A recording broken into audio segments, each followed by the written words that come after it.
আমরা বলেছি যে ইতিমধ্যে জাতীয় ঐক্যমত কমিশন জুলাই সনদের চূড়ান্ত পর্যায়ে আছে, এখনও চূড়ান্ত হয়নি। সেই জুলাই সনদের আইনি ভিত্তির জন্য আমরা বলেছি জুলাই সনদের আইনি ভিত্তি এবং সাংবিধানিক ভিত্তির জন্য আগামী যে নির্বাচনটি হবে সেই নির্বাচনটি যেন অবশ্যই গণপরিষদ নির্বাচন হয় এবং সেই গণপরিষদের নির্বাচনের মাধ্যমে বাংলাদেশের দীর্ঘ 54 বছরের যে রাজনৈতিক সংকট, যে একক ব্যক্তিকেন্দ্রিক যে স্বৈরতান্ত্রিক মনোভাব কিংবা কাঠামো গড়ে উঠছে সেটার স্থায়ী সমাধানের জন্য আমরা মনে করি আগামী নির্বাচনটি গণপরিষদ নির্বাচন অনুষ্ঠিত হয়ে এবং সেটা নতুন সংবিধান প্রণয়ন করবে। একই সাথে আমরা দেখেছি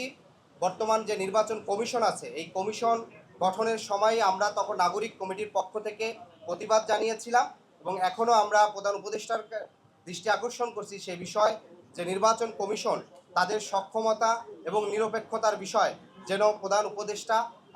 ভূমিকা রাখেন। কারণ আপনারা দেখতে পাচ্ছেন কিছুদিন পূর্বেও একটি নির্বাচন করার পূর্বে যা সীমানা নির্ধারণ নিয়ে ইসি ভবনের মধ্যে যেভাবে হচ্ছে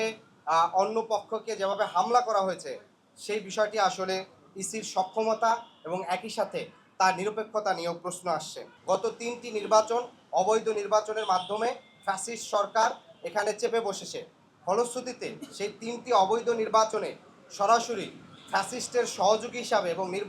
অবৈধ নির্বাচনকে বৈধতা দানের জন্য জাতীয় পার্টি সরাসরি অংশগ্রহণ করেছে। শুধু তাই নয়, গত নির্বাচনে আপনারা দেখেছেন যে জাতীয় পার্টির পক্ষ থেকে যে নির্বাচনী প্রচারণা পোস্টারগুলো করা হয়েছে সেখানে তারা বর্তমান যে জাতীয় পার্টির 2 গ্রুপের যে মহাসচিব মজিবুল হক চুন্নু এবং হচ্ছে শামীম হায়দার পাটোয়ারি তাদের পোস্টারে সুস্পষ্ট লেখা আওয়ামী লীগ মনোনীত প্রার্থী। তার মানে জাতীয় পার্টি এবং আওয়ামী লীগের মধ্যে কোনো পার্থক্য নাই এবং যেহেতু রাষ্ট্রীয়ভাবে আওয়ামী লীগের সাংগঠনিক কার্যক্রম স্থগিত করা হয়েছে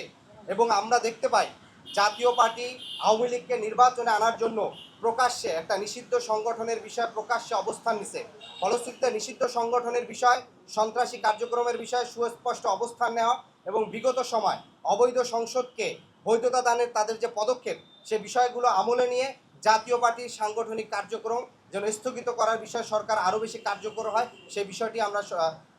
প্রধান উপদেষ্টাকে আমলে নেওয়ার জন্য বলেছি।